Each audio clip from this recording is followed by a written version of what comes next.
এখনো আমি তাকে ভালোবাসি, কারণ তিনি অত্যন্ত মজলুম। সত্যি বলছি, আমি তাকে ভালোবাসি, এখনো অনেক ভালোবাসি।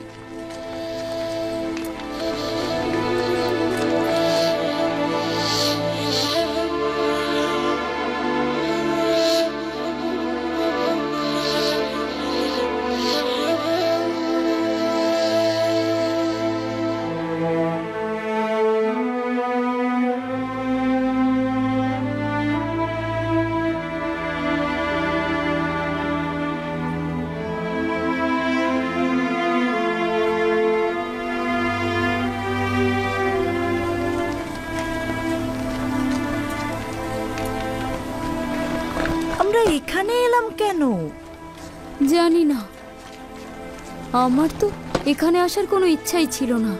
কথায় ব্যস্ত ছিলাম আর মনের অজান্তেই এখানে চলে এসেছি। যদি বানু জুলেখা আমাদের আবার এখানে দেখেন, বলবেন তোরা আবার এসেছিস। যদি একমত থাকিস এখান থেকে কিছু গম তাকে দিয়ে আসি। অবশ্যই একমত আছি, চল। কেননা তিনি তো আর গম আনতে যাবেন না, আর তাকে হয়তো গম দেবেও না।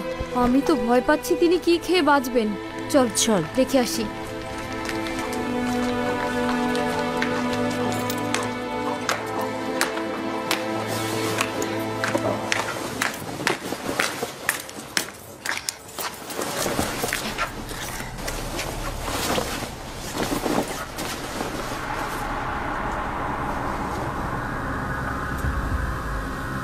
বানু জুলেখা গেলেন কোথায়?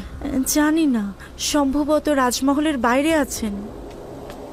বানু, বানু জুলেখা, বানু, বানু জুলেখা।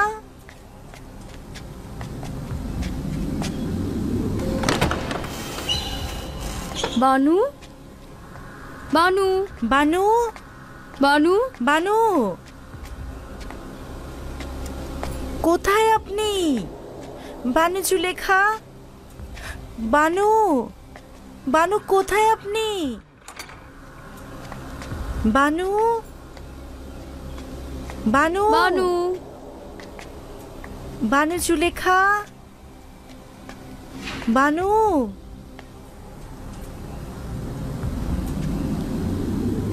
আমার মনে পড়েছে তমা, আমি জানি বানু জুলেখা কোথায় গিয়েছেন। আমার মনে হয় তিনি বক্তব্য প্রদান মঞ্চের কাছে আছেন। আমরা বরং কিছু গম খামির করে রেখে যাই তার জন্য।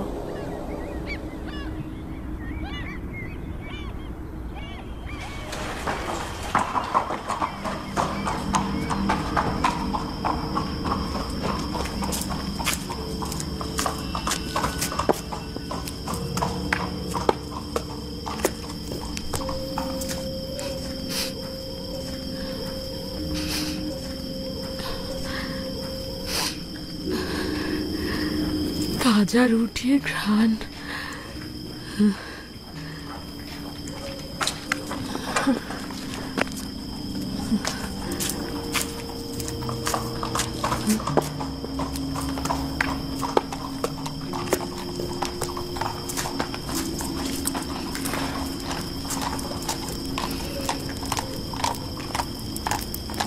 ওখানে কে?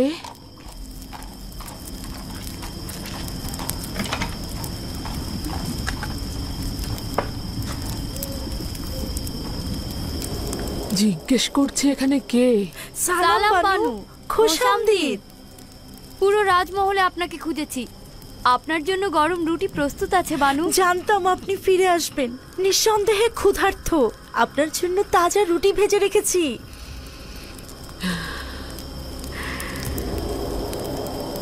বুলবুলির মতো কথা বলতে শিখেছিস তাই না?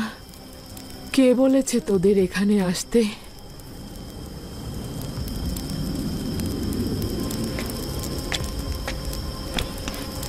আসুন বানু, আসুন, এখানটাতে বসুন। কিছুটা রুটি দেই আপনাকে।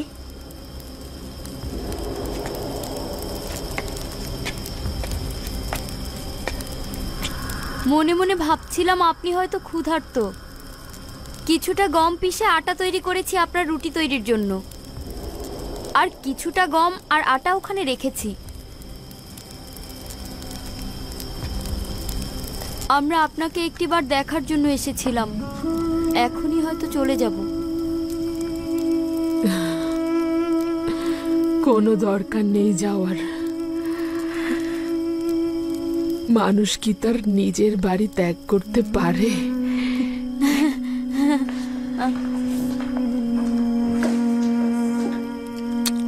আমাদের তো যাবার জায়গা নেই বানু। বাল্যকাল থেকে এই রাজমহলেই বড় হয়েছি, এখন কোথায় যাব বানু? আমাদের যেমন যাবার জায়গা নেই সেটাও সত্য, আবার আপনাকে ছাড়াও থাকতে পারবো না। আপনি তাড়িয়ে দিলেন তাই, কিন্তু আমরা তো জানি না কোথায় যাব। আনমনে পথ চলতে চলতে দেখলাম আবার মহলেই এসে পৌঁছেছি। আমারও তোদের দরকার। যদি পারিস এখানেই থেকে যা, তোরা ছাড়া আমার আর কে আছে?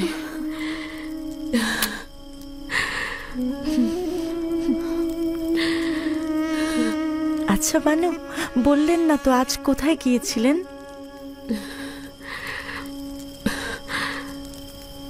ইউসুফকে দেখতে।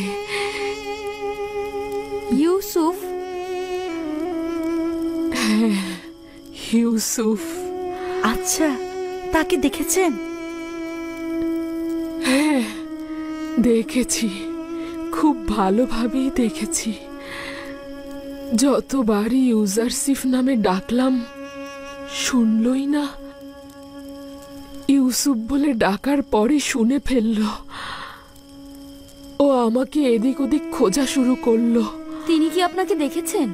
না, আমার চেহারা লুকিয়ে ফেলেছিলাম। চাচ্ছিলাম না আমাকে এভাবে দেখুক, কিন্তু খুশি হয়েছি এ কারণে যে তাকে অনেক ভালোভাবে দেখলাম। এই দুর্বল চক্ষু দ্বারা? হ্যাঁ, পুরোপুরি অন্ধ হয়ে যাওয়ার আগে আমি আমার ইউসুফকে দেখলাম। কতটা অভিজাত হয়েছে, সবাই তাকে কতটা সম্মান দেয়। সকলেই তাকে দেখে আনন্দিত হয়েছিল। কখনো কখনো লোকদের প্রতি হিংসা হচ্ছিল, কেন আমি ছাড়া সবাই তাকে ভালোবাসে। আবার কখনো কখনো আমার তাদের ভালোবাসা দেখে মনটা ভরে যাচ্ছিল, কেননা আমার মাহবুবকে আমার ন্যায় মর্যাদাবান মনে করছে এবং ভালোবাসা দিচ্ছে।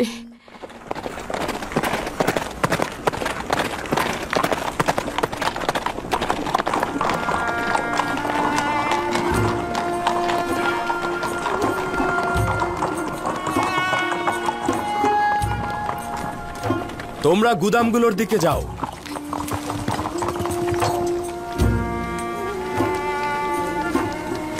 খোদাগণ হাকিম ইউজারসিফের হেফাজত করুক। এগুলো আপনার কারণেই হয়েছে। যদি শীষ ছাড়া শুধু গম সংরক্ষণ করতাম, আমাদের জীবজন্তু সবই মারা পড়তো। এগুলো সব মহান খোদা তাআলার সন্তুষ্টির ফসল। তবে গমগুলো শীষসহ মজুতের ভিন্ন একটি কারণও রয়েছে, সেটা পরে জানতে পারবে।